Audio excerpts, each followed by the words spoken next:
Hello दोस्तों, कैसे हैं आप सभी। स्वागत है आपका और एक बैंक निफ्टी एनालिसिस वीडियो में। क्विकली डिस्कस कर लेते हैं मार्केट के मूवमेंट और प्रेडिक्शन फॉर टुमारो। तो दोस्तों, जैसे हम 2-3 दिनों से पिछले एक्सपेक्ट कर रहे थे कि ये न्यूज़ की वजह से जो 2-3 न्यूज़ है अभी मार्केट में, ईरान इसराइल का कॉन्फ्लिक्ट है, उसके बाद में जो यूएस का इन्फ्लेशन डेटा आया था वो निगेटिव था। तो ये सारी चीज़ों का इम्पैक्ट मार्केट पे है और इसके लिए मार्केट पिछले 2-3 दिनों से अच्छा खासा फॉल कर रहा है। ठीक है, तो मंडे को यहाँ तक का हमें फॉल मिला था। उसके बाद में ट्यूसडे को हमें एग्जैक्टली सपोर्ट पे गैप डाउन ओपनिंग मिली। चूंकि ये इंपॉर्टेंट 0.5 का सपोर्ट एरिया था, तो यहाँ से मार्केट ने थोड़ा सा बाउंस बैक देने की कोशिश की, लेकिन जैसे ये 4 आवर का ईएमए के पास आया तो वहां से एक तगड़ा फॉल आज सेकंड हाफ में फिर से हमें देखने को मिला है। एक चीज आपको यहाँ पे समझ आ रही होगी कि अभी मार्केट सपोर्ट्स पे रिवर्स नहीं हो रहा है। ठीक है, सपोर्ट पे खाली हॉल्ड कर रहा है थोड़ी देर। ठीक है, थोड़ा सा रिकवर हो रहा है, लेकिन उसके बाद में सेलिंग फिर से आ रही है। तो निगेटिव मार्केट में, बेरिश मार्केट में ऐसे ही होता है, मार्केट सपोर्ट्स पे सिर्फ होल्ड करता है, वहां पे रिवर्स नहीं होता। ठीक है, अप ट्रेंड में कैसा होता है कि अप ट्रेंड में सपोर्ट पे आता है तो वहां से फिर से एक नया हाई की तरफ बढ़ता है। यहाँ पे ऐसे हमें देखने को नहीं मिल रहा है। आप 15 मिनट के चार्ट पे ठीक से समझोगे।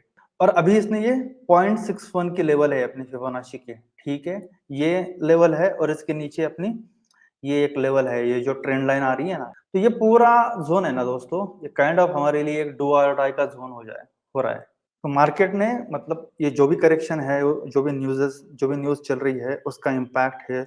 अगर मार्केट ने ये सब डाइजेस्ट कर लिया है तो इसका इंडिकेशन क्या होगा ना कि दोस्तों, मैं नहीं बोल रहा हूँ कि कल, लेकिन अगले कुछ दिनों में मार्केट ने इसी एरिया से रिवर्स होना चाहिए। और ये रिवर्सल कैसे आएगा? ये रिवर्सल एक एक बार में नहीं आएगा। ठीक है, और ये फर्स्ट टाइम जब इस एरिया को टच करेगा तो वो ट्रेड नहीं करना है। यहाँ पे पहले इस जहां से भी सपोर्ट ले रहा है, यहाँ पे पहले सपोर्ट लेगा, बाद में यहाँ पे ऊपर आ जाएगा। ठीक है, तो एक बार ये ईएमएस वगैरह या इस रेजिस्टेंस से फिर से एक बार नीचे आएगा और फिर यहाँ से सेकंड बॉटम बना के मार्केट जब निकलेगा ना, तो इसको काइंड ऑफ हम बोल सकते हैं कि मार्केट रिवर्स हो रहा है। या जो भी वो न्यूज चल रही है मार्केट में, उसको डाइजेस्ट करके भी मार्केट ऊपर निकल रहा है। ये कितने दिन में हो सकता है? आने वाले कुछ दिन इसको लग सकते हैं। या डबल बॉटम भी बना सकता है, या इसको इनवर्स हेड एंड शोल्डर भी बना सकता है। शायद यहाँ से घूम जाए, फिर यहाँ से सपोर्ट लेके फिर यहाँ पे टच करे, फिर थोड़ा ऊपर जाके फिर यहाँ पे नीचे आए और फिर ऐसे निकले। ये ऐसे 2-3 टाइप के पैटर्न है, इनमें से कोई भी एक पैटर्न मार्केट बना सकता है अगर मार्केट ने मतलब इसको अपना बॉटम मान लिया है।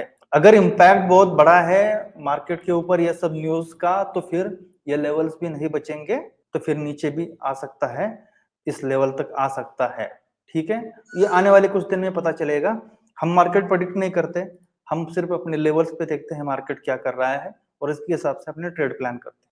तो ये बिगर पिक्चर हो गया। अभी कल के लिए क्या कर सकते हैं ना, वो हम डिस्कस करते हैं। तो ये 15 मिनट पे हम ठीक से देखिए तो ये तो मंडे का चार्ट है। मंडे को लगभग इसी सपोर्ट एरिया के आसपास इसने क्लोजिंग दी थी।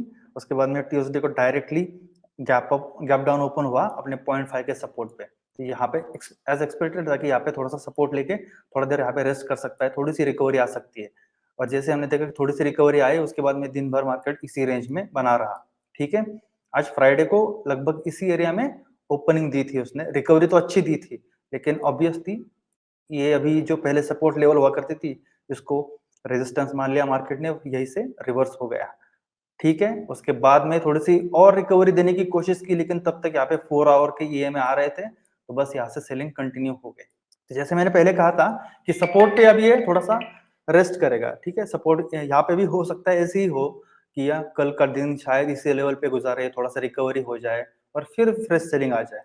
तो कल के लिए हम क्या प्लान कर सकते हैं? कल के लिए मान लो कि इसी लेवल के आसपास ओपन होता है और थोड़ा सा टाइम बिता के नीचे अगर ब्रेकडाउन देता है, तो हमें हमारे लेवल सही है 46,850 के आसपास तक, यहाँ तक का हम डाउनफॉल एक्सपेक्ट कर सकते हैं।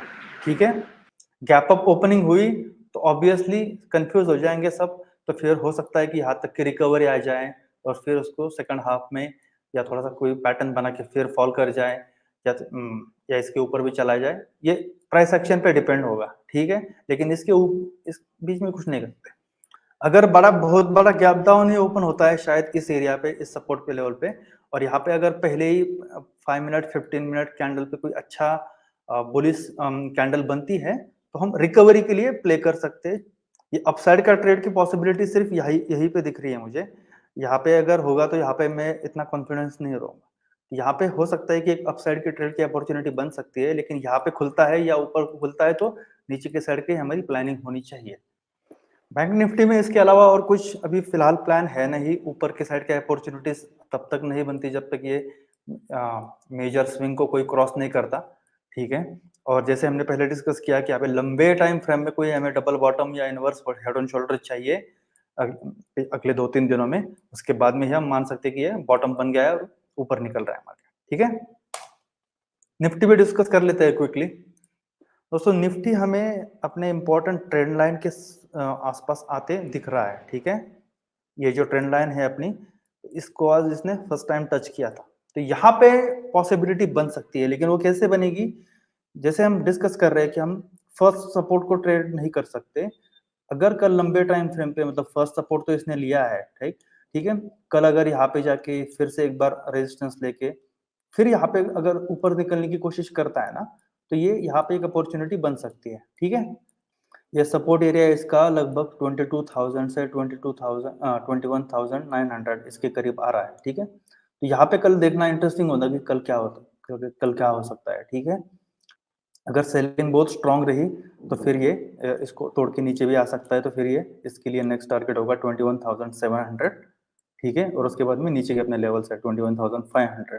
15 मिनट में हम डिटेल में डिस्कस करते हैं कि कल कैसे प्लान कर सकता है। 15 मिनट में बैंक निफ्टी जैसी स्टोरी है, ठीक है। ये मंडे का चार्ट है, मंडे को इसी लेवल के आसपास ओपन हुआ, यहाँ पे सपोर्ट लेके फिर से इसी लेवल के आसपास क्लोज हुआ। ट्यूसडे को डायरेक्टली गैप डाउन ओपनिंग, यहाँ से तुरंत रिकवरी, फिर से सेलिंग, और इसको 2-3 बार इसने सपोर्ट लेके आज फाइनली इसने ब्रेक कर दिया। अभी ये अपने ट्रेंड लाइन पे आया है, तो कल अगर दिन भर ऐसे ऐसे अगर पैटर्न बनाता है और फिर से इसको टच करके ऊपर निकलने की कोशिश कर सकता है, तो यहाँ पे स्टॉप लॉस बहुत छोटा सा होगा। तो यहाँ पे एक छोटी क्वांटिटी के साथ एक काउंटर ट्रेड प्लान किया जा सकता है, लेकिन कोई गारंटी नहीं है कि यह ट्रेड चल ही जाएगा, तो इसके लिए स्टॉप लॉस बहुत छोटा सा होना चाहिए, ठीक है। हमें गारंटी तभी आएगी जब ये पैटर्न कंप्लीट होगा, राइट। हो सकता है ये कल हो जाए या मंडे को हो जाए, और ये जो लेटेस्ट स्विंग है इसके ऊपर निकले, और ये तब तक 4 आवर का ये में भी यहाँ पे आ गया होगा, फिर से एक बार रेजिस्टेंस लेके फिर निकलेगा ना, तो ये मान सकते हैं कि ठीक है, इसने मार्केट ने इसको बॉटम मान लिया है और भी ये रिवर्सल देने के लिए तैयार है, ठीक है। अगर इसी एरिया में खुलता है और खुलते ही नीचे निकलता है ना, तो यहाँ पे थोड़ा कॉशियस रहिएगा, क्योंकि ये ट्रेंड लाइन है, ठीक है ना। ऐसा हो सकता है कि यहाँ पे थोड़ा सा नीचे जाके फिर से एक बार रिवर्सल आ जाए, तो यहाँ पे थोड़ा कंफर्मेशन के लिए वेट कीजिएगा। यहाँ पे हमें कंफर्मेशन के लिए कंफर्मेशन की जरूरत नहीं थी, यहाँ पे नहीं थी, लेकिन ये अभी अपने सपोर्ट पे है, ठीक है। ये ट्रेंड लाइन के सपोर्ट पे है, तो यहाँ पे हमें कंफर्मेशन चाहिए होगा। कंफर्मेशन कैसे आएगा कि मान लो कि मान लो कि खुलते ही नीचे जाने लगा, तो जाने दीजिए, ठीक है। यहाँ पे अगर थोड़ी सी रिकवरी आने के बाद यहाँ पे अगर कुछ आपको दिख रहा है, प्राइस एक्शन बनते हुए, तो यहाँ पे आप ट्रेड ले सकते हो, फिर एसएल छोटा आएगा, ठीक है। खुलते ही नीचे इसको नहीं ट्रेड कर सकते, बैंक निफ्टी में कर सकते हैं, क्योंकि बैंक निफ्टी में अभी सपोर्ट उसका नीचे है। बीच में ओपन होता है तो बीच में कुछ नहीं कर सकते। अगर डायरेक्टली यहाँ पे ओपन होता है तो यहाँ पे देखिए प्राइस एक्शन कैसे बन रही है। जैसे कि आज गैप अप ओपनिंग हुई, थोड़ी सी यहाँ पे वोलेटाइल था मार्केट, लेकिन यहाँ पे अल्टीमेटली प्राइस एक्शन बना के नीचे गिरा। अगर ऐसा कुछ होता है सिनेरियो यहाँ पे कि वो खुलते ही थोड़ा सा रिकवरी आ गई, फिर तो यहाँ पे थोड़ा सा उसने टॉप बनाया और टॉप को फिर से ब्रेक डाउन करके सेलिंग कंटिन्यू हो रही है, तो यहाँ पे एक अच्छी अपॉर्चुनिटी बन सकती है, जैसे इस कैंडल पे बनी थी, ठीक है, ठीक है। तो ऐसी नीचे के साइड पे एक अपॉर्चुनिटी बन सकती है, अगर यहाँ पे ओपन होता है तो, या यहाँ पे ओपन होके थोड़ा सा ऊपर जाके फिर ऐसे कुछ पैटर्न बनाता है और फिर गिरता है, तो अगर गैप डाउन ओपन होता है तो फिर प्राइस एक्शन देखना पड़ेगा नीचे अपने 21,700 के आसपास सपोर्ट्स है कि डायरेक्टली खुलते ही नीचे जा रहा है या क्या कर रहा है, उसके हिसाब से प्लानिंग होगी। अपने ट्रेड की बात करें तो अपना एक ही ट्रेड था आज निफ्टी में, और ऑब्वियसली आप देख सकते हो कि यहाँ पे मॉर्निंग का सेटअप आज बना नहीं, क्योंकि गैप अप ओपनिंग होने के बाद पहले ही मिनट में इसने रेजिस्टेंस को टच कर लिया था, और उसके बाद में तुरंत ये नीचे फॉल भी कर गया। तो ये सब कंफ्यूजिंग वाले सेटअप है, तो यहाँ पे कुछ नहीं, मैंने शांत रहना ही पसंद किया, ठीक है। उसके बाद में ये जो कि दोपहर के बाद एक छोटा सा अपने अच्छा ट्रेड मिल गया, और इसी के साथ अपनी एक्सपायरी भी अच्छे से हो गई। तो यही प्लान है कल के लिए। ऑलराइट दोस्तों, thank you very much video देखने के लिए। वीडियो को लाइक कर दीजिएगा अगर आपको कंटेंट पसंद आ रहा है तो, और चैनल को भी सब्सक्राइब कीजिएगा। और एक फाइनल चीज, चूंकि अभी मार्केट न्यूज पे चल रहा है तो न्यूज बीच बीच में चेक करना इंपॉर्टेंट है। ठीक है, चलिए मिलते हैं अगली वीडियो में, तब तक के लिए बाय बाय।